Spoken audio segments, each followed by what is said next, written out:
Hi guys, welcome back. കാട്ടാളൻ cinema ഇറങ്ങിയതിന് ശേഷം ഏറി പോയിരിക്കുന്ന ഒരു വ്യക്തിയാണ് ഹനാൻ ഷാ. ഇപ്പം ഇൻസ്റ്റാഗ്രാം തുറന്നു കഴിഞ്ഞാൽ ഫുള്ള് ഹനാൻ ഷാ കാട്ടാളൻ റിലേറ്റഡ് ആയിട്ടുള്ള കുറേ കണ്ടൻസ് കാര്യങ്ങളൊക്കെ നമുക്ക് കാണാൻ സാധിക്കും. ഇപ്പം ഞാൻ ഇതുവരെ പടം കണ്ടിട്ടില്ല. കാര്യം എനിക്കിപ്പം അറിയാമല്ലോ, ഹെൽത്ത് ഇഷ്യൂസ് ഒക്കെ ആയതുകൊണ്ട് പുറത്ത് പോയി തിയേറ്ററിൽ ഇരുന്ന് പടം കാണാനുള്ള സിറ്റുവേഷനൊന്നും അല്ല. അതുകൊണ്ട് തന്നെ ദൃശ്യവും മിസ്സായി, കാട്ടാളനൊക്കെ നമുക്ക് മിസ്സായി പോയിട്ടുണ്ടായിരുന്നു. നിങ്ങൾ കണ്ടിട്ടുള്ളവർ നിങ്ങളുടെ അഭിപ്രായം പറയാം. അപ്പോൾ ഈ ഒരു മൂവിക്കകത്ത് ഹനാൻ ഷാ ഉണ്ട്, പക്ഷേ ഹനാൻ ഷായ്ക്ക് ഡയലോഗ് ഇല്ല എന്നുള്ളത് വെച്ചിട്ടാണ് ഇത്രയും വലിയ ട്രോളും കുറേ കാര്യങ്ങളൊക്കെ വന്നിട്ടുണ്ടായിരുന്നത്. അപ്പം നമ്മൾ ഈ ഒരു ഫീൽഡിലോട്ട് ഈ ഫീൽഡിലോട്ടൊക്കെ വരുമ്പോഴത്തേക്കിന് ഈ ട്രോൾസ്, ഈ പറയുന്ന വിമർശനങ്ങൾ, ഇതൊക്കെ വരും, ഇതിൻ്റെ പാർട്ട് ഓഫ് ദിസ് പരിപാടികളാണ്. പക്ഷെ അതിനപ്പുറത്തോട്ട് ഹനാൻ ഷായുടെ അടുത്ത് ഹനാൻ ഷാ എന്ത് ചെയ്തെന്ന് പറഞ്ഞാലും ഒരു ഹേറ്റ്, അതായത് മലപ്പുറംകാരുടെ മറ്റേത് മറിച്ച് എന്നൊക്കെ പറഞ്ഞുകൊണ്ട് ആ ഒരു സെൻസിൽ കൊണ്ടുവന്ന കുറച്ച് ഒരു കൂട്ടം ആൾക്കാരുണ്ട്. അത് ഞാൻ മുമ്പും പലപ്പോഴും ഹനാൻ ഷാ റിലേറ്റഡ് ആയിട്ട് ഏതൊക്കെ വീഡിയോയിൽ സംസാരിച്ച ടൈമിൽ അതിൻ്റെയൊക്കെ ആണെങ്കിൽ അല്ലാത്ത കമൻറ്റ് ബോക്സിലൊക്കെ നമുക്ക് ഇത്തരത്തിലുള്ള കുറച്ച് ആൾക്കാരെ കാണാൻ സാധിക്കും. എഗെയിൻ ആ സംഭവം ഇവിടെ വന്നിട്ടുണ്ട്. അതിന് മറ്റൊരു കാരണം കൂടെയുണ്ട്. അത് നമുക്ക് ഇങ്ങോട്ട് വിശദമായിട്ടെല്ലാം നമുക്ക് സംസാരിക്കാം. ആദ്യം തന്നെ ഇത് റിലേറ്റഡ് ആയിട്ട് വന്നേക്കുന്ന ഒന്ന് രണ്ട് പോസ്റ്റ് ഇങ്ങോട്ട് വായിക്കാം. നീ കൂടെ ഇല്ലായിരുന്നെങ്കിൽ ഞാൻ ഒറ്റപ്പെട്ടു പോയനെ, ഞാൻ നലറുകയെങ്കിലും ചെയ്തിട്ടുണ്ടെന്ന് ഒന്നേ പറഞ്ഞിരിക്കുന്ന ഒരു പോസ്റ്റിനകത്തിലെ കമൻസ് ആണ്. ഈ ഡാഷിനെ കൊണ്ട് നമ്മുടെ ജില്ലയ്ക്ക് ഒരു സമാധാനമില്ലല്ലോ പടച്ചോനെ. മലപ്പുറം ഇളയരാജ് ആനയെ കണ്ട് പേടിച്ചൂടുമ്പോൾ ഒന്ന് നിലവിളിക്കാനെങ്കിലും ആ പാവത്തിനെ ഒന്ന് അനുവദിക്കാമായിരുന്നു.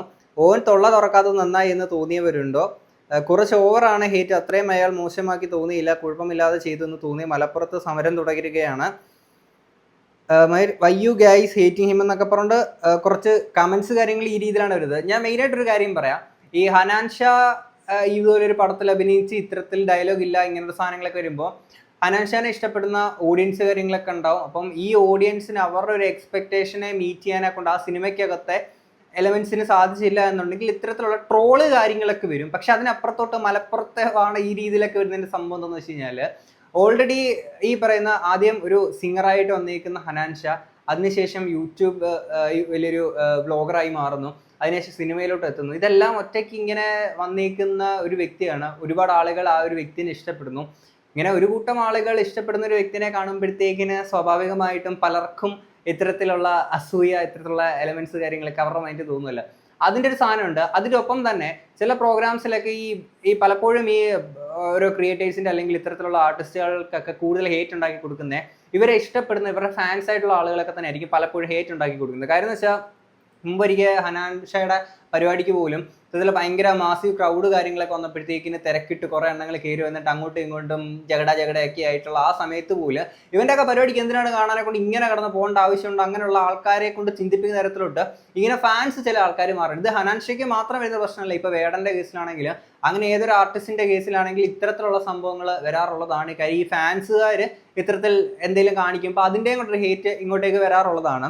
പക്ഷേ അതിനപ്പുറത്തായിട്ട് ചില ആളുകൾക്ക്, ഒരു കൂട്ടം ആളുകൾ ഈ ഒരു വ്യക്തിനെ ഇഷ്ടപ്പെടുന്നു എന്ന് കാണുമ്പോഴത്തേക്കിന് അങ്ങോട്ട് പിടിക്കാത്ത ചില ആൾക്കാരുണ്ട്. അവരെ പറഞ്ഞിട്ട് കാര്യമില്ല. ജയസൂര്യക്ക് ശേഷം ആദ്യ സിനിമയിൽ ഊമയായി വേഷമിട്ട നടനായി ഹനാൻ ഷാ. കാട്ടാളനിലെ മാലിക്കിനെ ട്രോളി സോഷ്യൽ മീഡിയ. ഹാഷിറും പിള്ളേരും മോളിവുഡിൽ വന്നപ്പോൾ തന്നെ ഇൻഡസ്ട്രി ഹിറ്റ്. അപ്പോൾ കാട്ടാളനുമായി ഹാഷിറിനേക്കാൾ ഫാൻ ബേസും റീച്ചുമുള്ള ഹനാൻ ഷാ വരുമ്പോൾ വാഴയൊക്കെ വെട്ടേണ്ടി വരും. ഇത് അടുത്ത പ്രശ്നമുള്ളൊരു സാധനമാണ്. ഈ ഇത്രയും വലിയൊരു കമ്പാരിസൺ ഒക്കെ നടത്തിയിട്ട് ചെയ്യുന്ന സാധനം. ഓരോരുത്തർക്കും അവരുടേതായിട്ടുള്ളൊരു എന്തൊരു സ്റ്റേജ് ഉണ്ട്. അവർ ആ ഒരു രീതിയിൽ നൈസായിട്ട് പോകുന്നുണ്ട്. അപ്പം അതിൻ്റെ ഇടയിൽ കൂടെ അവരോടുള്ള ഇഷ്ടക്കൂടുതൽ കൊണ്ട് ചില ആളുകൾ ഇടുന്ന പോസ്റ്റുകളായിരിക്കാം ഇത്. പക്ഷേ അത് അവർക്ക് നെഗറ്റീവായിട്ട് അൺവാണ്ടഡ് ആയിട്ടുള്ള നെഗറ്റീവ് വാങ്ങിച്ചു കൊടുക്കാനുള്ള ഒരു കാരണം ആവാറുണ്ട്. അന്ന് വാഴാട്ട് ഇറങ്ങിയ ടൈമിൽ ഞാനൊരു കോണ്ടന്റ് ചെയ്തപ്പോൾ അതിനകത്ത് ഞാൻ പറഞ്ഞിട്ടുണ്ടായിരുന്നു, ഹാഷിറിനെ ഒക്കെ ഉള്ള ഇഷ്ടക്കൂടുതൽ കൊണ്ട് ചില ആളുകൾ ഇടുന്ന പോസ്റ്റുകളുണ്ട്. അത് ഈ ലാലേട്ടൻ, മമ്മൂക്ക ഇവരുടെ കരിയറുമായിട്ട് കമ്പാരിസൺ നടത്തിയിട്ടിരിക്കുന്ന പോസ്റ്റുകളാണ്. ഇതൊക്കെ കാണുന്ന ചില ആളുകൾ കണ്ടിട്ട് അവർക്കും ചിലർക്കൊന്നും പിടിക്കാഞ്ഞിട്ട് അൺവാണ്ടഡ് ആയിട്ടുള്ള ഹേറ്റ് അവർക്കും വരാനെ കൊണ്ടൊരു കാരണമായിട്ടുണ്ട്. ചെറിയ ചെറിയ രീതിയിൽ, ഇത്രയും മാസികമായിട്ട് വന്നില്ലെങ്കിലും ചെറിയ രീതിയിലുള്ള കുറച്ച് സംഭവങ്ങൾ വന്നിട്ട് അന്ന് നമ്മളത് സംസാരിച്ചിട്ടുണ്ടായിരുന്നു. അപ്പം ഇങ്ങനെയുള്ള കമ്പാരിസൺ നിങ്ങൾ ആ ഒരു ഇഷ്ടക്കൂടുതൽ കൊണ്ട് ചെയ്യുന്നതാണെങ്കിലും അത് ഇവർക്ക്, ഈ പറയുന്ന ആളുകൾക്ക്, നിങ്ങൾ ഇഷ്ടപ്പെടുന്ന ആളുകൾക്ക് അതൊരു ഹേറ്റ് ഉണ്ടാക്കി കൊടുക്കുക എന്നുള്ളത് മാത്രം എല്ലാവരും മനസ്സിലാക്കുക. എന്താണെങ്കിലും ഈ വിഷയത്തെ പറ്റി മുമ്പ് ഓൾറെഡി തന്നെ ഹനാൻ ഷാ ഒന്ന് സംസാരിച്ചിട്ടുണ്ടായിരുന്നു. പടത്തിൽ നിങ്ങൾ അത്രയും വലിയ എക്സ്പെക്റ്റ് കാര്യങ്ങളൊന്നും ചെയ്യല്ല എന്നുള്ള രീതിയിൽ നമുക്ക് അതെന്തായാലും പറയുന്നത് കേൾക്കാം. ഞാൻ ഒരുപാട് പ്രതീക്ഷകൾക്ക് ശേഷം സിനിമ ഇറങ്ങാൻ പോവാണ്. അപ്പോൾ എല്ലാവരും എന്തായാലും 28-ാം തീയതി പോയി കാണണം. ഇപ്പം എൻ്റെ ആൾക്കാരോട് എനിക്ക് പറയാനുള്ളത് വെച്ചാൽ വളരെ ചുരുങ്ങിയ സമയം മാത്രമേ, അത് പറഞ്ഞാൽ ഇതൊരു നല്ല എനിക്ക് ഇഷ്ടപ്പെട്ട, അതായത് ഞാൻ ഈ KGF, പുഷ്പ, മാർക്കോ, അപ്പം ഞാൻ ഇങ്ങനത്തെ പടങ്ങളെ ഇഷ്ടമുള്ള ആൾക്കാരാണ്. എത്രത്തോളം എനിക്ക് ഇഷ്ടമുണ്ടെന്നുള്ള നിങ്ങൾക്ക് എല്ലാവർക്കും അറിയാം. അപ്പം എൻ്റെ ആസ്പെക്റ്റിൽ വെച്ച് നോക്കുമ്പോൾ എനിക്ക് ഏറ്റവും ഇഷ്ടപ്പെട്ട വൺ ഓഫ് ദി ബെസ്റ്റ് മൂവീസിൽ ഒന്നാവും കാട്ടാളൻ എന്നുള്ളതിൽ എനിക്ക് സംശയമല്ല. അത്രയും വലിയ കാസ്റ്റാണ്, ക്രൂ ആണ്. അതായത് മ്യൂസിക് ഡയറക്ഷൻ ചെയ്തിരിക്കുന്നത് രവി ബസൂർ സാറാണ്. അതായത് KGF-ന്റെയും മാർക്കോന്റെയും സലാറിന്റെയും മ്യൂസിക് ഡയറക്ടറാണ് കാട്ടാളന്റെ മ്യൂസിക് ഡയറക്ടർ. അപ്പം ചില്ലറ പടമല്ല വരാൻ പോണത്. പക്ഷെ എന്താ വെച്ചാൽ ഇന്നെ വെച്ചിട്ട് കൂടുതൽ നിങ്ങൾ പ്രതീക്ഷിക്കരുത്. കാരണം വളരെ ചെറിയ ടൈമിൽ ഞാൻ, അതുപോലെ തന്നെ നമ്മളെ ഷോൺ ആണെങ്കിലും ഹിപ്സ്റ്റർ ആണെങ്കിലും പിന്നെ കുറെ പുതിയ ചെക്കന്മാരുണ്ട്. അതായത് യൂത്ത് ചെക്കന്മാർ കുറച്ച് യൂത്ത് സെറ്റിന്റെ കുറച്ച് പരിപാടികൾ പടത്തിലുണ്ട്. അപ്പം നമ്മളെ ചെക്കന്മാർക്ക് എല്ലാവർക്കും നമുക്ക് വളരെ ചെറിയൊരു ടൈമാണുള്ളത്. അപ്പം നമ്മൾ ഒരുപാട് നിങ്ങൾ എക്സ്പെക്ട് ചെയ്തിട്ട് ലൈക്ക് ചെറിയ വളരെ കുഞ്ഞെന്ന് പറഞ്ഞാൽ വളരെ ചെറിയ ടൈമേ നമുക്കുള്ളൂ. ഏതാനും മിനിറ്റുകളെ നമ്മൾ സിനിമയിലുള്ളൂ. പക്ഷെ എന്തായാലും നിങ്ങൾ എന്തായാലും എൻജോയ് ചെയ്യും. ഈ കാര്യം ഞാൻ ആദ്യമേ പറയാം കേട്ടോ. കാരണം വെറുതെ കുറെ നിങ്ങൾ എക്സ്പെക്ട് ചെയ്തിട്ട് നിങ്ങൾക്ക് അങ്ങനെ നടത്തില്ല. പക്ഷെങ്കിൽ ഇന്നെ വെച്ച് നോക്കരുത് പടം ഇതൊരു ആന്റണി വർഗീസ് പെപ്പെ, അല്ലെങ്കിൽ ഒരു രവി ബസൂർ, അല്ലെങ്കിൽ ഒരു പോൾ ജോർജ്, അല്ലെങ്കിൽ ഒരു ഷെരീഫ് മുഹമ്മദ് ക്യൂബ്സ് എന്റർടൈൻമെന്റ് സംഭവമായിരിക്കും ഈ പടം എന്നാണ് എനിക്ക് പറയാനുള്ളത്. You get to see these boys fighting in this movie. The film is full of emotions. Revenge is there, action is there. You thoda runa jana bhi hai, okay? So, മോളേട്ടൻ പറഞ്ഞ പോലെ തന്നെ മോളേട്ടൻ്റെ ആദ്യത്തെ സിനിമയാണ്, എന്റെയും ആദ്യത്തെ സിനിമയാണ്. സോ അപ്പോൾ ഇതിന്റെ ഭാഗമാകാൻ പറ്റിയതിൽ വലിയ സന്തോഷം. ബിഗ് താങ്ക്സ് പറയാനുള്ള ഷെരീഫ് ഖാനോടും ക്യൂബ്സിനോടുമാണ്. ഇത്രയും വലിയ ഒരു 5 ലാംഗ്വേജിൽ വരുന്ന ഒരു പ്രൊജക്ടിന്റെ ഭാഗമാകാൻ പറ്റിയതിൽ അത്യാവശ്യം സന്തോഷം. അപ്പോൾ നമ്മളെ ഫുൾ ക്രൂ ഇന്ന് ഇവിടെ ഉണ്ട്. എല്ലാവരും ഫുൾ എഫേർട്ടാണ് ഈ ഒരു സിനിമ. നമ്മൾ ഓരോരുത്തരും ഇപ്പോൾ അസിസ്റ്റൻസ് ആയിട്ടുള്ള ഒരുപാട് പേരുണ്ട്, ഡയറക്ടേഴ്സ്, ക്യാമറ സൈഡ്, എല്ലാ ആൾക്കാരും ഉണ്ട്. ഇപ്പോൾ എല്ലാവരുടെയും ഒരുപാട് കാലത്തെ എഫേർട്ടാണ്. ഇപ്പോൾ നമ്മൾ 100 ദിവസത്തിന്റെ അടുത്തെത്തി. അപ്പോൾ എല്ലാവരും മസ്റ്റായിട്ടും May 14 തിയേറ്ററിൽ വന്നിട്ട് കാണാം. എങ്ങനെയുണ്ട് നിങ്ങളുടെ അഭിപ്രായങ്ങൾ പറയാം. മസ്റ്റായിട്ടും ടീച്ചർ കണ്ടിട്ട് ടീച്ചറിന്റെ അഭിപ്രായങ്ങൾ എല്ലാവരും അറിയിക്കാം. ടീച്ചർ ഇഷ്ടപ്പെട്ടാ?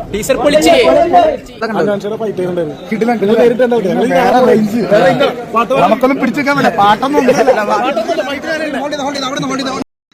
ഇതിനകത്ത് ഈ പടത്തിന്റെ ഡയറക്ടർ തന്നെ പറഞ്ഞിരിക്കുന്ന ഒരു കാര്യം ഉണ്ടായിരുന്നു. ഹനാന് ഡയലോഗ് ഇല്ലെന്ന് ട്രോള്. ഹനാൻ അത് ചെയ്യാൻ തയ്യാറായിട്ട് തന്നെയാണ് വന്നത്. ഹനാൻ ഷായ്ക്ക് ഡയലോഗ് ഇല്ലെന്നുള്ളത് ആരാധകർക്ക് ഇത്രത്തോളം എഫക്റ്റ് ചെയ്യുമെന്ന് അന്ന് ചിന്തിച്ചില്ല. കാട്ടാളൻ സംവിധാനം എന്ന് പറഞ്ഞിട്ട് പുള്ളി എന്തായാലും പറഞ്ഞ് നമുക്ക് ലാസ്റ്റ് വെക്കാം. അപ്പോൾ ഈ ഇൻഫ്ലുവൻസേഴ്സ് അല്ലെങ്കിൽ ക്രിയേറ്റേഴ്സ് സോഷ്യൽ മീഡിയയിൽ അല്ലെങ്കിൽ ആളുകൾക്കിടയിൽ കൂടുതലൊരു അക്സെപ്റ്റൻസും കാര്യങ്ങളൊക്കെ ഉള്ള ഇത്തരത്തിലുള്ള ക്രിയേറ്റേഴ്സിനെയൊക്കെ ആർട്ടിസ്റ്റുകളെയൊക്കെ ഒരു മൂവിയിലോട്ട് വിളിക്കുമ്പോഴത്തേക്കിന് ഒരു ഡയലോഗ് കൊടുക്കാം. നിങ്ങൾക്ക് ഒന്നുമില്ലെങ്കിൽ അവരെ ഇങ്ങോട്ടേക്ക് വിളിക്കുന്നില്ല, ഒന്നുമില്ലെങ്കിൽ അവരെ ഇഷ്ടപ്പെടുന്ന കുറച്ച് ആൾക്കാരൊക്കെ ഇല്ലേ. അപ്പോൾ സിനിമ പണ്ടത്തെ സിനിമയുടെ ഒരു സാഹചര്യം അല്ലല്ലോ ഇന്നുള്ളത്. ഇന്ന് കൂടുതൽ സോഷ്യൽ മീഡിയയിലുള്ള ഒരുപാട് ആളുകൾ സിനിമയിലോട്ട് വരുന്നു. സിനിമകൾ വൻ വിജയമായിട്ട് മാറുന്നു. ഇൻഡസ്ട്രി ഹിറ്റ് വരെ അടിക്കുന്ന നിലയിലോട്ട് കാര്യങ്ങൾ മറിയിക്കുന്ന ഒരു സമയമാണ്. അപ്പം അങ്ങനെയുള്ളപ്പോഴത്തേക്കിന് അത് ചെയ്യാം. ഒരു 1-2 ഡയലോഗൊക്കെ കൊടുക്കാമായിരുന്നു. ഇത് ഇനി പറയാനുള്ള ഒരു കാര്യം വെച്ചാൽ ഇങ്ങനെ ഇങ്ങനെ ഹേറ്റ് ഒക്കെ ഇടുന്ന ആൾക്കാരുടെ അടുത്ത് പറയുന്നത്, എടി ഇത് മാധവ് സുരേഷ് അല്ലല്ലോ. ഹനാൻ ഷാ ഒരു ക്രൗഡ് പുള്ളർ ആണെങ്കിൽ മാധവ് സുരേഷ് ഒരു ടങ് പുള്ളറാണ്. കാര്യം നാക്കൊണ്ട് ഇങ്ങനെ തള്ളി നിൽക്കും. ഞാൻ നാളെ ഒരു സൂപ്പർ സ്റ്റാറോ മറ്റേതെന്നൊക്കെ പറയും. നെപ്പോക്കിട്ട് ആയതിന്റെ പേരിൽ മാത്രം കിട്ടുന്ന പടങ്ങൾ മാത്രമാണ്. എത്രയോ കഴിവുള്ളവർ തൊട്ടിപ്പുറത്ത് സോഷ്യൽ മീഡിയ എടുക്കുന്നത്. നെപ്പോക്കിട്ട് ആയതിന്റെ പേരിൽ മാത്രം പിന്നെ അഭിനയിക്കാനും അറിയാത്ത ഒരു ഡമ്മി പോലെ വന്നിരിക്കുന്ന ഒരു പ്രതിമേനെ പിടിച്ച് അഭിനയിപ്പിക്കുന്നുണ്ട്. ഹനാൻ ഷായുടെ കാര്യം അങ്ങനല്ലല്ലോ.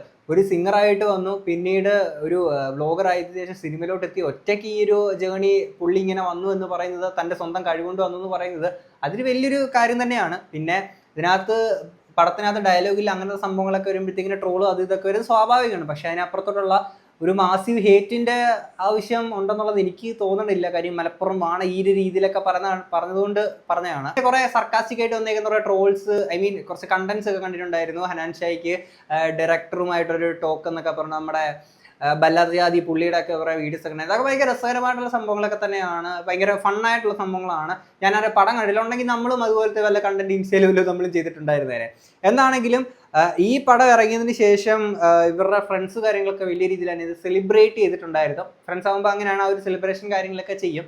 അപ്പം അതിനെക്കുറിച്ചിട്ട് അതിനുശേഷം ഈ ഹേറ്റൊക്കെ ഇത്രയും ഇതായിട്ട് വന്നപ്പോഴത്തേക്കും ഇവരുടെ ഫ്രണ്ട് തന്നെ പറയുന്ന ഒരു കാര്യമാണ്. നമുക്ക് ഇങ്ങോട്ട് വെക്കാം. ഇമ്പോർട്ടന്റ് ആയിട്ട് ഒരു കാര്യം പറയാനാണ് ഈ വീഡിയോ ചെയ്യുന്നത്. ഹനാൻ ഷാനെ വെച്ച് വീഡിയോ ചെയ്യാത്ത ആരെങ്കിലും ഉണ്ടെങ്കിൽ ഇന്ന് തന്നെ ചെയ്യാൻ പറയണം. കാരണം ഇന്നുകൂടി കഴിഞ്ഞാൽ റീച്ച് കിട്ടാൻ സാധ്യത വളരെ കുറവാണ്. അപ്പോൾ നിങ്ങളുടെ ഫാമിലിയിൽ ഫ്രണ്ട്സ് ആയിട്ടോ കസിൻസ് ആയിട്ടോ ആരെങ്കിലും ഹനാൻ ഷാനെ വെച്ചിട്ടില്ല നെഗറ്റീവ് വീഡിയോ ചെയ്യാൻ ബാക്കി ഉണ്ടെങ്കിൽ ഇന്ന് തന്നെ മാക്സിമം ലാസ്റ്റ് ഡേറ്റ് ആണ് ഇന്ന് തന്നെ ചെയ്യാൻ പറയണം. അപ്പോൾ മാക്സിമം ആളുകൾക്ക് നിങ്ങൾ എന്ത് ചെയ്യണം, ഷെയർ ചെയ്ത് കൊടുക്കണം. കാരണം ഈ വീഡിയോ ചെയ്ത ആളുകൾ തന്നെ തിക്കും തിരക്കും കൂട്ടാതെ ഒന്ന് മാറി കൊടുക്കണം. ഫ്രസ്ട്രേറ്റഡ് ആയിരിക്കുന്ന ഒരുപാട് ആളുകൾ ഇനി അവിടെ ബാക്കി നിൽക്കുന്നുണ്ട്. അപ്പോൾ അവർക്ക് ഇന്ന് അവസാനത്തെ ദിവസമാണ്. അപ്പോൾ നിങ്ങളൊന്ന് ദയവേതൊന്ന് മാറി കൊടുക്കണം. വീഡിയോ ചെയ്യാത്ത എല്ലാവരും എല്ലാവരും തന്നെ വീഡിയോ ചെയ്യാൻ വേണ്ടി പ്രത്യേകം ശ്രദ്ധിക്കണം. കണ്ടിട്ട് ഹനാൻഷയും കൂട്ടുകാരൊക്കെ സങ്കടപ്പെട്ടങ്ങ് പോട്ടെ. കാട്ടാളൻ എന്ന സിനിമയുമായി ബന്ധപ്പെട്ടുള്ള പ്രതികരണങ്ങളെ കുറിച്ചാണ് ഞാൻ പറയുന്നതെന്ന് നിങ്ങൾക്ക് എല്ലാവർക്കും അറിയാം. ആരോഗ്യപരമായിട്ട് നമ്മൾ ആരും വിമർശനത്തിന് അതീതരല്ല. ഏതൊരാൾക്കും ആരെയും ഏത് രീതിയിലും വിമർശിക്കാനുള്ള പൂർണ്ണ സ്വാതന്ത്ര്യം നമ്മുടെ രാജ്യത്തുണ്ട്. ആരോഗ്യപരമായിട്ടുള്ള എല്ലാ വിമർശനങ്ങളും നമ്മൾ എല്ലാവിധ ബഹുമാനത്തോടും കൂടിയിട്ടാണ് ഉൾക്കൊള്ളുന്നത്. എന്നാൽ അത് ഇന്നലത്തോടു കൂടി അത് രീതി മാറിയിരിക്കുകയാണ്. വ്യക്തിഹത്യയിലേക്ക്, ഹനാൻഷ എന്നൊരു വ്യക്തിയെ അധിക്ഷേപിക്കുന്ന തലത്തിലേക്ക്, വ്യക്തിപരമായി ആക്രമിക്കുന്ന തലത്തിലേക്ക് മാറിയ സ്ഥിതിക്ക് അതിന് കൃത്യമായ പ്രതിരോധം നമ്മുടെ ഭാഗത്തു നിന്നുണ്ടാവും. നമ്മൾ കൂട്ടുകാരെന്ന നിലക്കുന്നുണ്ടാവും. അത് നമുക്ക് ഏത് തരത്തിൽ പോകേണ്ടി വന്നാലും നമുക്ക് പ്രശ്നമില്ല. വ്യക്തിഹത്യയിലേക്കോ അല്ലെങ്കിൽ വ്യക്തിപരമായി ആക്രമിക്കാൻ ശ്രമിച്ചാൽ നമ്മുടെ ഭാഗത്ത് നിന്ന് കൃത്യമായുള്ള പ്രതിരോധം അതിനുണ്ടാവും. നേരെ മറിച്ച് ഈ ഒരു സിനിമയിൽ ബന്ധപ്പെട്ടുള്ള പ്രശ്നങ്ങളും അതിൽ തെറ്റുകളും കുറ്റങ്ങളൊക്കെ പറഞ്ഞിട്ടുള്ള ഒരുപാട് ആളുകൾ നല്ല നല്ല രീതിയിൽ അതിന്റെ പ്രശ്നങ്ങൾ പറഞ്ഞിട്ടുള്ള വീഡിയോ ചെയ്യുന്നത് നമ്മൾ കണ്ടത് നമ്മൾ വളരെ ബഹുമാനത്തോട് കൂടിയിട്ടാണ് സ്വീകരിക്കുന്നത്. എന്നാൽ ഇത് വ്യക്തിഹത്യയിലേക്ക് കൊണ്ടുപോകാനുള്ള ഉദ്ദേശമാണെന്നുള്ള നിലക്കാണ് നിങ്ങൾ കൈകാര്യം ചെയ്യുന്നുണ്ടെങ്കിൽ അത്തരക്കാരോട് പറയാനുള്ളത് കൃത്യമായുള്ള പ്രതിരോധം നമ്മുടെ ഭാഗത്ത് നിന്നുണ്ടെന്നുള്ള കാര്യത്തിൽ യാതൊരു സംശയം വേണ്ട. അപ്പോൾ ഇത് എടുത്തു പറയാനുള്ള കാര്യം എന്താണെന്ന് ചോദിച്ചാൽ, ഇന്നലെ ഒരാളുടെ വീഡിയോ കണ്ടു. അദ്ദേഹത്തിന്റെ അക്കൗണ്ട് കയറി വെക്കുന്ന സമയത്ത് 100K ആയ തന്റെ സ്വന്തം വീഡിയോക്ക് കേക്ക് മുറിച്ച് ആഘോഷിക്കുന്ന വീഡിയോ ഒക്കെ സ്വന്തം അക്കൗണ്ടിലുണ്ട്. ആ ആളാണ് ഹനാൻഷയ്ക്കെതിരെ നെഗറ്റീവ് വീഡിയോ കൊട്ടിക്കൊച്ചിച്ചുകൊണ്ട് ആഘോഷിക്കുന്നത്. അപ്പോൾ അത്തരക്കാരോട് പറയാനുള്ളത്, ഞങ്ങൾ കൂട്ടുകാരനെ ഞങ്ങൾ ബിഗ് സ്ക്രീനിൽ കാണുന്ന സമയത്ത് ഞങ്ങൾക്ക് അത് വലിയ സന്തോഷം ആവേശമൊക്കെയാണ്. ഞങ്ങളത് മാക്സിമം ആഘോഷിക്കുകയും ചെയ്യും, ഞങ്ങൾ ചെയ്തു. എന്നാൽ ഈ പറയുന്ന ആൾക്ക് ചിലപ്പോൾ 24 മണിക്കൂർ തന്റെ കൂടെ നടക്കുന്ന സ്വന്തം കൂട്ടുകാരനെ ബിഗ് സ്ക്രീനിൽ അല്ലെങ്കിൽ അവർ വലിയ ഉയർച്ചയിലേക്ക് എത്തുന്ന സമയത്ത് ചിലപ്പോൾ വീട്ടിൽ പോയി ബ്ലാങ്കറ്റും പൊതിച്ച് കിടന്നുറങ്ങായിരിക്കും. പക്ഷേ ഞങ്ങൾക്ക് പറ്റൂല. അപ്പോൾ നിങ്ങൾ അകറ്റി നിർത്താനാണ് ഉദ്ദേശം എന്നുണ്ടെങ്കിൽ ഞങ്ങൾക്ക് ചേർത്ത് നിർത്താനാണ് ഉദ്ദേശം. ഞങ്ങളത് എന്നും കൂടെ അതൊക്കെ അത്രേ ഉള്ളൂ. പിന്നെ ഇതിനിടയ്ക്ക് വേറെ പരിപാടികളുണ്ട്. പടത്തിന് കുറച്ച് മിക്സഡ് റിവ്യൂ കുറേയൊക്കെ വന്നപ്പോഴത്തേക്കിന് കുറേ നെഗ് സാധനങ്ങളൊക്കെ വന്നപ്പോഴത്തേക്കിന് ഇത്രയും നാളും അങ്ങനെ റിവ്യൂസ് ഒന്നും ചെയ്ത് കണ്ടിട്ടില്ലാത്ത ചില ആളുകളുടെ പുതിയ കുറച്ച് റിവ്യൂവേഴ്സിനെ കണ്ടിട്ടുണ്ടായിരുന്നു. പടം നല്ലതാണ്, അടിപൊളിയാണെന്നൊക്കെ പറഞ്ഞുകൊണ്ട് ഇങ്ങനെ വന്നേക്കുന്ന കുറച്ച് ആൾക്കാർ ചിലപ്പോൾ ഈ ഒരു പടത്തിൻ്റെ പ്രൊഡ്യൂസറോ അല്ലെങ്കിൽ ആരെങ്കിലുമൊക്കെ ഇതിൻ്റെ PR ഫണ്ട് ചെയ്ത് ഒക്കെ വന്നിട്ടുള്ളതായിരിക്കാം. കാര്യം അങ്ങനെ കുറേ പ്രൊമോഷൻ സംഭവങ്ങൾ ആ ഒരു രീതിയിൽ ഫീൽ ചെയ്യുന്ന കുറേ വീഡിയോസ് കാര്യങ്ങളൊക്കെ പടത്തിനെ പോസിറ്റീവ് പറഞ്ഞുകൊണ്ട് വന്നേക്കുന്ന കുറേ സംഭവങ്ങൾ കണ്ടിട്ടുണ്ടായിരുന്നു. പക്ഷേ അറ്റ് ദി എൻഡ് ഒരു സിനിമ കാണുന്ന ഒരു പ്രേക്ഷകനെ സംബന്ധിച്ചിടത്തോളം അവന് പടം ഇഷ്ടപ്പെട്ടാൽ മാത്രമേ അത് നല്ലതാണ് എന്നുള്ള കാര്യം പറയുള്ളൂ. ഇഷ്ടപ്പെട്ടില്ലെങ്കിൽ ഇഷ്ടപ്പെട്ടില്ല എന്ന് തന്നെയായിരിക്കും പറയാം. അതിപ്പം ഹനാൻഷ എന്നല്ല, ലാലേട്ടനാണെങ്കിലും മമ്മൂക്കയാണെങ്കിലും ആരാണെങ്കിലും ഒരു പടം കണ്ടിട്ട് വർക്കായില്ല എന്നുണ്ടെങ്കിൽ വർക്കായില്ല എന്ന് തന്നെ പറയും, വർക്കായെങ്കിൽ ആയെന്നും പറയും. പിന്നെ അതിൻ്റെ ഇടയ്ക്ക് അങ്ങോട്ടും ഇങ്ങോട്ടും കിടന്ന് തമ്മിൽ തല്ലിയിട്ട് കാര്യമില്ല. ഓരോരുത്തരുടെ ചോയ്സാണ് ഒരു പടം പോയി കാണണോ വേണ്ടേ എന്നുള്ള കാര്യങ്ങളൊക്കെ തന്നെ. എന്താണെങ്കിലും ഇത്രയും സംഭവങ്ങളൊക്കെ വന്നതിന് ശേഷം ഈ ഒരു സിനിമയുടെ ഡയറക്ടർ ആ പുള്ളി പറഞ്ഞിരിക്കുന്ന കാര്യങ്ങളുണ്ട്, നമുക്ക് അതൊന്ന് കേൾക്കാം. പോസിറ്റീവായിട്ടുള്ള കുറേ റീൽസ് വരുന്നത് അതിനിപ്പോൾ തന്നെ ഒരു 5-6% മനഃപൂർവ്വം നെഗറ്റീവായിട്ട് പറയും. അപ്പോൾ അവർ അല്ല, അത് ഇപ്പോൾ ഒരു സിനിമ കണ്ടു കഴിഞ്ഞാൽ മോശം അഭിപ്രായം ഉണ്ടാവും, നല്ല അഭിപ്രായം ഉണ്ടാവും. അപ്പോൾ അത് ജെന്യുവിൻ അഭിപ്രായങ്ങളാണെങ്കിൽ നമ്മളതിനെ ഉൾക്കൊള്ളുക എന്നുള്ളതാണ്. അതിനെ ഓവർകം ചെയ്ത് അത് പരിഹരിച്ച് അടുത്ത ഇതുമായിട്ട് സ്റ്റെപ്പുമായിട്ട് മുന്നോട്ട് പോകാന്നുള്ളതാണ്. അപ്പോൾ മനഃപൂർവ്വമായിട്ട് അങ്ങനെ എന്തെങ്കിലും വരുന്നുണ്ടെങ്കിൽ അത് ഒഴിവാക്കുക. ഇപ്പോൾ ഒരു വ്യക്തിയെ ടാർഗറ്റ് ചെയ്തിട്ടോ അങ്ങനെ വരുന്ന റിവ്യൂസ് നമ്മൾ ഒഴിവാക്കുക. അല്ലാതെ ജനറലൈസ് ചെയ്ത് വരുന്ന റിവ്യൂസ് നമ്മൾ അക്സെപ്റ്റ് ചെയ്യാന്നുള്ളത് തന്നെയാണ്. ഈ ഹനാൻഷയുടെ കുറിച്ച് ഭയങ്കരമായിട്ട് അദ്ദേഹത്തിന് ഡയലോഗ് ഇല്ലെന്ന് പറഞ്ഞിട്ട് ഭയങ്കരമായിട്ട് ട്രോൾ ചെയ്യുന്നുണ്ട്. അപ്പോൾ അതിനെക്കുറിച്ച് ഡയറക്ടർ എന്നുള്ള താങ്കൾക്ക് എന്താണ് പറയുന്നത്? അല്ല, നമ്മൾ ഇപ്പം ഹനാൻ വരുമ്പോൾ തന്നെ ആ ഒരു ക്യാരക്ടർ നമ്മൾ ഹനാനോട് ഷെയർ ചെയ്തു. ഹനാൻ അത് ചെയ്യാൻ തയ്യാറായിട്ട് തന്നെയാണ് പറഞ്ഞത്. അപ്പോൾ അത് ഡയലോഗ് ഇല്ല എന്ന് പറയുന്നത് ഓഡിയൻസിനെ അത്രത്തോളം അഫക്റ്റ് ചെയ്യുന്നുള്ളത് നമ്മൾ ആ സമയത്ത് ചിന്തിച്ചിരുന്നില്ല. കേരളത്തെക്കാളും ഭയങ്കര തമിഴ്നാട്ടിൽ ഈ പടത്തിന് ഭയങ്കര റെസ്പോൺസ് വരുന്നുണ്ട്. കിടിലം പടം, ഇത്രയും ഭയങ്കര ഹൈ ക്വാളിറ്റി അല്ലെങ്കിൽ ഹൈ ആക്ഷൻ അങ്ങനെ പറയുന്നുണ്ട്. തമിഴ്നാട്ടിൽ നിന്ന് ഭയങ്കര പോസിറ്റീവായുള്ള റിവ്യൂ വരുന്നത്. അതിനെക്കുറിച്ച് എന്താ പറയുക? നമ്മളിത് ചെയ്യുമ്പോൾ ഒരു തെലുങ്ക് സിനിമയുടെ ഒക്കെ ഒരു ഫ്ലേവർ നമ്മളിതിൽ മാക്സിമം കൊണ്ടുവരാൻ ശ്രമിച്ചിട്ടുണ്ട്. അപ്പോൾ എനിക്ക് തോന്നുന്നത് അത് ചിലപ്പോൾ ഇവിടെ കണക്റ്റ് ആവുന്നേക്കാൾ കൂടുതൽ ചിലപ്പോൾ അവിടെ കണക്റ്റ് ആയിട്ടുണ്ടാകും. അതുകൊണ്ടായിരിക്കാം അവിടെ നിന്നൊരു പോസിറ്റീവ് റെസ്പോൺസ് വരുന്നത്. അപ്പോൾ ഇന്നലെയൊക്കെ നമുക്ക് തമിഴ്നാട്ടിൽ നിന്ന് കുറച്ചും കൂടി വളരെയധികം നല്ല റിപ്പോർട്ട്സ് വന്നു. അപ്പോൾ എന്തായാലും സന്തോഷം, അവിടെയും നമ്മുടെ സിനിമ റീച്ച് ആവുമെന്ന് പറയുന്നത് വളരെ സന്തോഷം. ഓഡിയൻസിനിടയിൽ ഇങ്ങനെ ഒരു സംഭവമൊക്കെ പ്രതീക്ഷിച്ചില്ല എന്നൊക്കെ പറയുമ്പോഴത്തേക്കിന് നിങ്ങൾ കുറച്ചുകൂടെ നേരത്തെ നോക്കി കണ്ടൊക്കെ ചെയ്യേണ്ട ഒരു കാര്യമായിരുന്നു. കാരണം എന്ന് വെച്ചാൽ വാഴ 1 ഇറങ്ങിയ സമയത്തേക്ക് ആ സിനിമയ്ക്ക് ഏറ്റവും കൂടുതൽ ഹൈപ്പ് കിട്ടാൻ മെയിൻ കാര്യം എന്ന് വെച്ച് കഴിഞ്ഞാൽ ഹാഷർ ആൻഡ് ടീംസ് ആ പടത്തിലുണ്ട് എന്നുള്ളത് കൊണ്ട് തന്നെയായിരുന്നു. ഓക്കെ, കാര്യം സോഷ്യൽ മീഡിയയിൽ ആ സിനിമയുടെ പേര്, ആ സിനിമ ഒക്കെ അത്രത്തോളം ആ ഒരു ടൈമിൽ വൈറലായതിൻ്റെ മെയിൻ റീസൺ എന്ന് വെച്ച് കഴിഞ്ഞാൽ പടത്തിന് മുന്നേ തന്നെ അത്ര ഒരു ഹൈ ആ സിനിമയ്ക്ക് കിട്ടിയത് അവർ ആ സിനിമയിലുണ്ട് എന്നുള്ളത് കൊണ്ട് തന്നെയാണ്. അപ്പോൾ അതേ സമയത്ത് അങ്ങനെയൊക്കെ അത്രയും ഹൈപ്പൊക്കെ കിട്ടിയിട്ട് നേരെ പടത്തിനകത്ത് വന്നിട്ട് ഹാഷർ ആൻഡ് ടീംസ് ജസ്റ്റ് ഒരു സീനിൽ കൂടെ വന്ന് മിന്നാമിന്നി പോലെ ഒന്ന് മിന്നി മറന്ന് പോകുന്ന സീനാണോ, അല്ലെങ്കിൽ മറ്റേ ആറട്ടണ്ണൻ ഒരു സിനിമയ്ക്കകത്ത്, മമ്മൂക്കയുടെ ഒരു സിനിമയ്ക്കകത്ത് ഡമ്മി പോലെ വന്ന് നിൽക്കുന്നുണ്ടല്ലോ, മറ്റേ ATM-ന്റെ മുന്നിൽ വന്ന് നിൽക്കുന്ന ഒരു സീനുണ്ടല്ലോ, അതുപോലത്തെ വല്ലതും ആണെന്നുണ്ടെങ്കിൽ എന്തായിരിക്കും അവസ്ഥ എന്ന് പറഞ്ഞാൽ ആലോചിക്കുക. ആ സമയത്തും ഇതുപോലെ തന്നെ ആയിരിക്കും ഹാഷർ ആൻഡ് ടീംസിന് വന്നിട്ട് വെറുതെ ഊമയാക്കി നിർത്തി എന്നുള്ള സംഭവിക്കുക ആ സമയത്തും വരിക. ഇവിടെ നോക്കുമ്പോഴും ഇത്തരത്തിൽ ഹനാൻഷയുടെ പേര് പറഞ്ഞ് ഇത്തരത്തിൽ ഹനാൻഷ ഉണ്ടെന്ന് പറയുമ്പോഴത്തേക്കിന് സിനിമയ്ക്ക് ഓൾറെഡി ഉള്ളതിനേക്കാൾ ഒരു ഇത്തിരിയും കൂടെ ഹൈപ്പ് കിട്ടും. കാര്യം കുറച്ച് ഓഡിയൻസ് ആ ഒരു വ്യക്തിക്കും ആ വ്യക്തിനെ കുറച്ച് അധികം ആളുകൾ ഇഷ്ടപ്പെടുന്നത് കൊണ്ട് തന്നെ ആ ഒരു ഇതുണ്ടാവും. ആ സമയത്തേക്ക് ഒരു ഡയലോഗ് പോലും ഇല്ലാതെ വെറുതെ വിളിച്ചിരുത്തി നിർത്തി ആ ഒരു രീതിയിൽ ചില ആളുകൾ വിചാരിക്കും. ആ സമയത്ത് അവരാലോചിക്കുന്നില്ല ഹനാൻഷ നിങ്ങളുടെ അടുത്ത് ഓക്കെ പറഞ്ഞെന്നും മറ്റേ അങ്ങനെ ചെയ്തെന്നും ഒന്നും ആൾക്കാർ വിചാരിക്കണില്ല. അതുകൊണ്ടൊക്കെ തന്നെയാണ് ഈ രീതിയിൽ എന്ന് ഏറി പോകാനുള്ള കാര്യങ്ങളൊക്കെ ആയിട്ടുണ്ടായിരുന്നത്. എന്താണെങ്കിലും കൂടുതലായിട്ട് ഞാനൊന്നും പറഞ്ഞില്ല. ഇത്രയും ആയിട്ട് നിങ്ങൾക്ക് എന്താ തോന്നുന്നുള്ളത് തീർച്ചയായിട്ടും കമന്റ് ബോക്സിൽ പറയാം. നമുക്ക് അടുത്തൊരു വീഡിയോ ആയിട്ട് കാണാം. അപ്പോൾ ശരി, ബൈ.